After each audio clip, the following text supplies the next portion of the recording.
We often witness people seeking asylum to the neighboring countries because of difficult reasons like war, conflict, or even just to study. For those who survive the trip and make it to the neighborhood like where I am in Uganda, they find many more challenges waiting. They are accused of putting pressure on public social services such as education, water, and the health, which often cause conflicts with host communities. I'm Faima Ibrahim.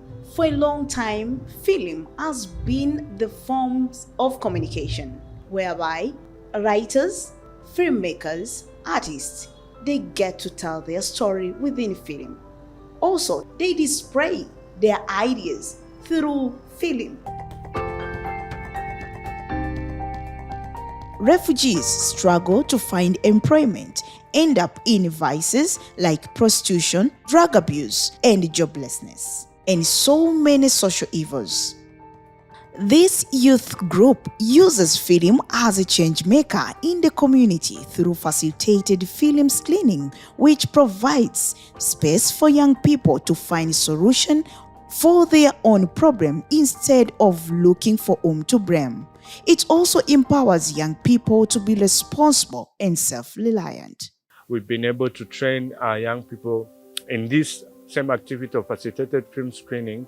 Young people in Kiriandongo settlements, Lamo, and Adjumani. All those settlements are in northern Uganda, and we've been able to reach out to them with also a partner organization called Refugee Law Project. This is actually a model that we use to disseminate information at the grassroots level. And so what we do is we either use our film or films of our partner, depending on the issues that we want to speak about. And so there is the learning chart that we follow, whereby you first have to talk about the film. How was it made? What is the issue around it? And so after that, you allow people to watch it, and then they can reflect.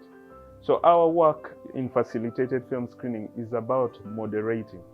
And by moderation, you allow the community to engage with you.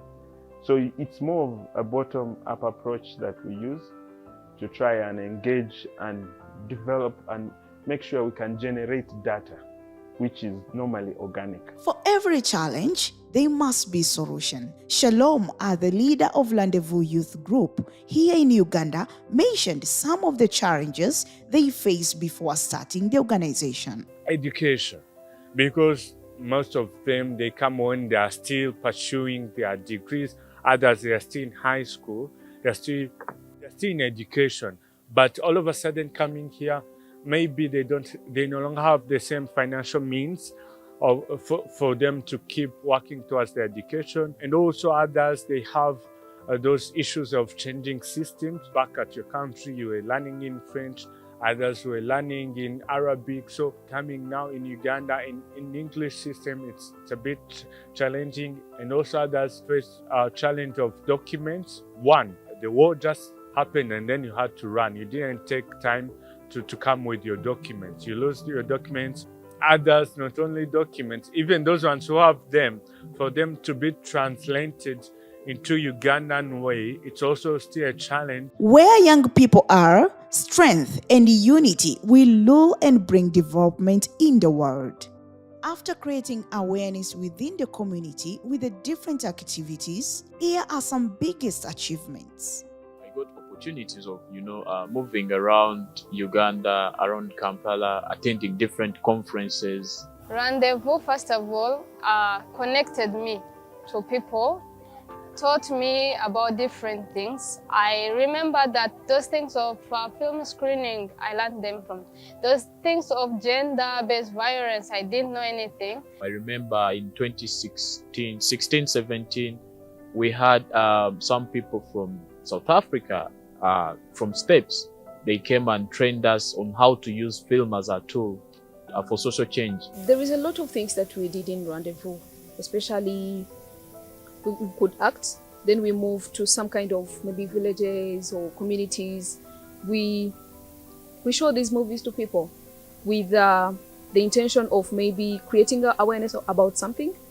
And most of the time we could touch on early pregnancies, especially early pregnancies, and also HIV, how to protect yourself from HIV, which is something that we really did a lot.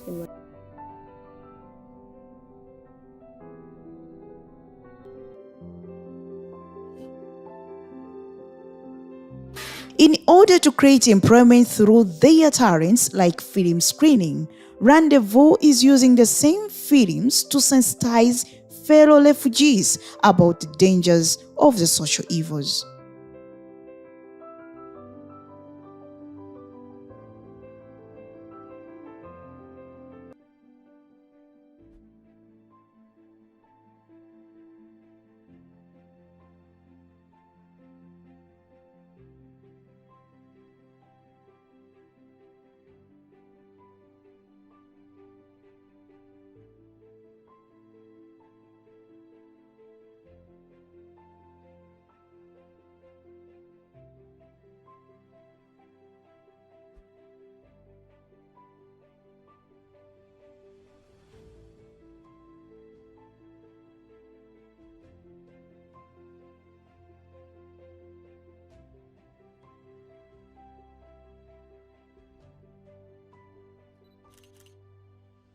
And so this also was a big thing for me because it opened up my mind. I realized that as young refugees, there are a lot of things that we are missing.